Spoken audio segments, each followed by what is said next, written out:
The cult always rewards its operatives, often by way of trolling the population. Tony Blair, Satan's right-hand man, was rewarded for his role in the deaths of 1 million Iraqis with the financially lucrative job of Middle East peace envoy. That's up there with Saudi Arabia sitting on the UN Women's Rights Commission. Maybe the commission felt they needed them, as none of the Western nations on the panel actually knew what a woman was. I don't know, I'm not a biologist.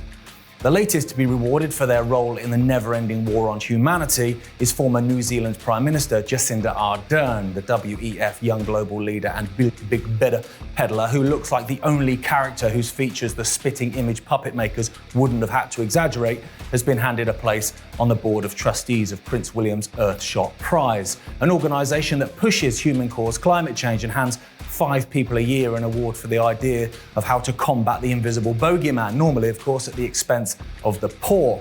Stick that newborn baby on your back, love, and get digging in the clay for cobalt.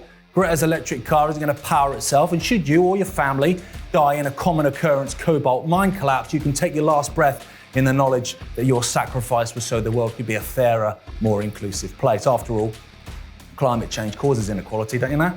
No? I bet you thought it was down to rabid exploitation, didn't you? Idiot. Here's a copy of The Guardian. Do some research.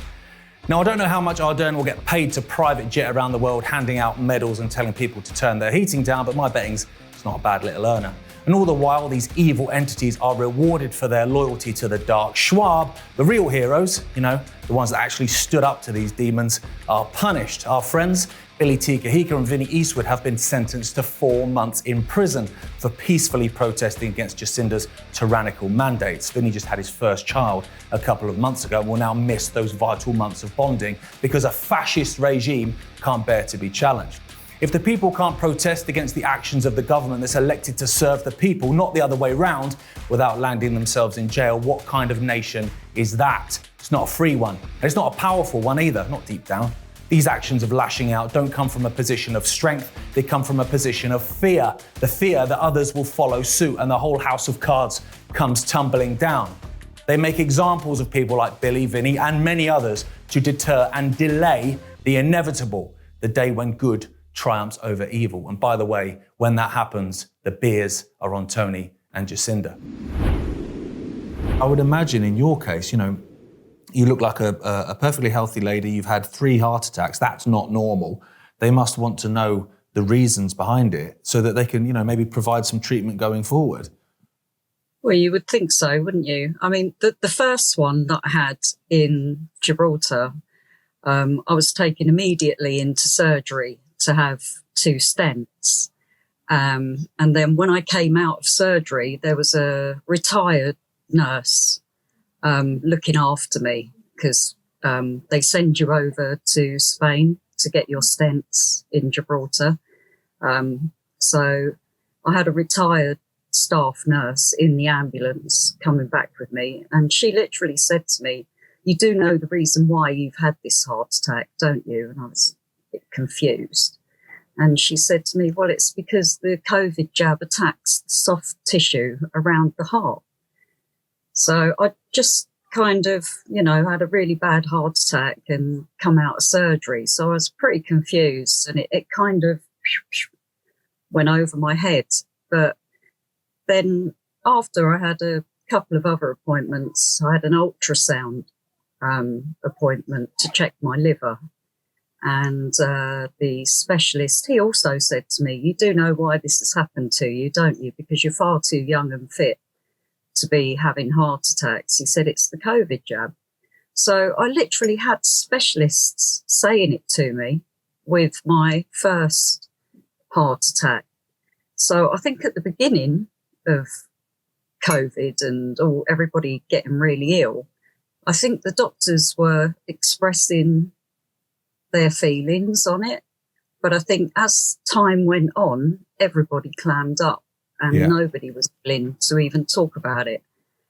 But at the beginning, right, you know, there were specialists that were actually saying it to me, and I was, you know, pretty shocked. When I was an actor, you know, I was obsessive about a role I might be playing or a part I might be playing, and I would work really hard on it. That has transferred or did transfer to this at that moment. I was so furious that I could see that something really was wrong with the way the machine of Parliament, of Westminster, of pharmaceutical industry. There's something wrong here. This is going wrong. That I couldn't let it go. So I stuck at it, and here I am. And thank God, I have a wife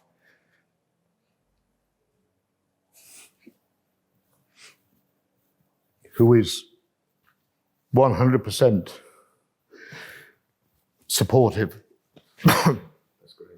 She actually stopped me from getting a jab because 2021, the money was running out.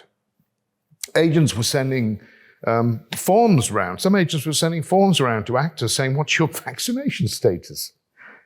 And I was saying, "Look, I'll take it so I can get some work." She said, "Please don't." My wife saved me.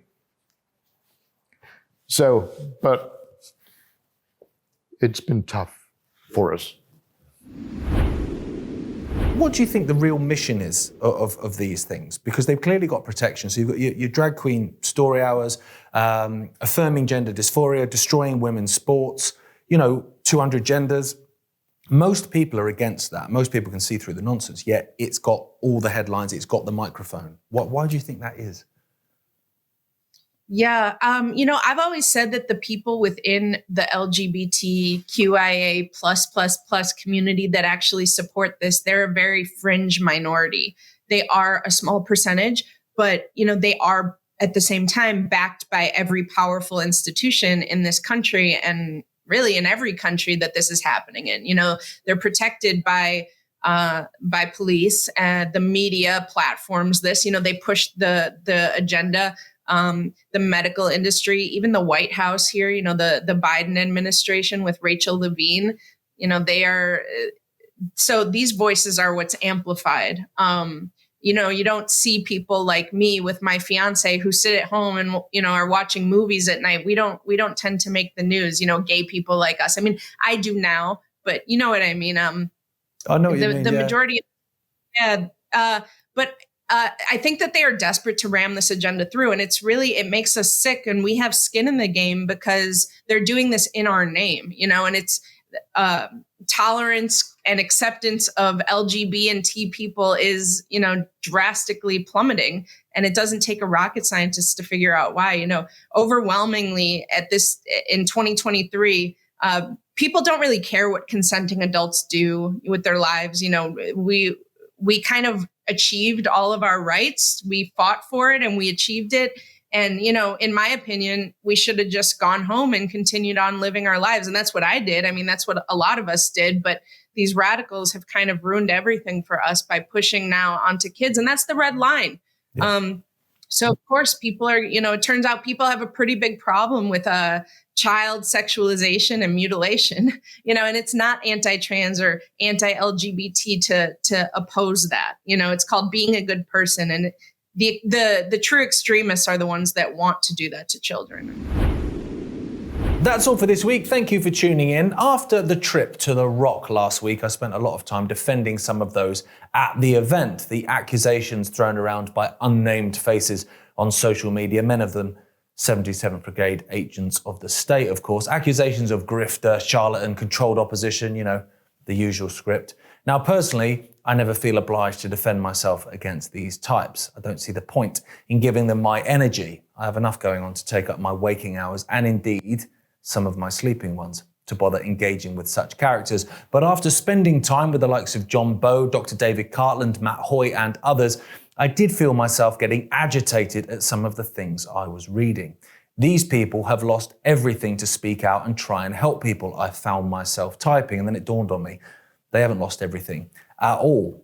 They've sacrificed careers and they've lost the security that career brought them. They've lost colleagues, so-called friends, and no doubt family members, but they're on the right side of history, and it's an honourable place to be stood, even if it can feel lonely at times. They have kept their honesty, their integrity, their empathy for their fellow human beings, while many around them have lost their collective minds. And most of all, they've maintained their ability to look themselves and ultimately, should the situation arise, their maker in the eye with a clear conscience. Faced with a choice of living a comfortable lie or living an uncomfortable truth, they chose the latter. Money can't buy you those things, not even in the darkest depths of the black market with the financial clout of Bill and Melinda Gates. Good night.